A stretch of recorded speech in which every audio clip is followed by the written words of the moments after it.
يقول الله عز وجل في الحديث القدسي: إني والجن والإنس في نبأ عظيم، أخلق ويعبد غيري، وأرزق ويشكر سواي، خيري إلى العباد نازل وشرهم إلي صاعد، أتحدب عليهم بنعمي وأنا الغني عنهم، ويتبغضون إلي بالمعاصي وهم أفقر شيء إلي.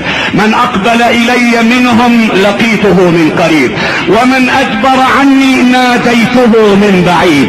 أهل ذكري أهل عبادتي، أهل طاعتي أهل محبتي، أهل شكري أهل زيادتي، أهل معصيتي لا أقنطهم من رحمتي.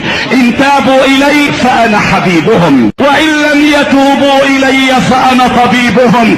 أبتليهم بالمصائب لأطهرهم من الذنوب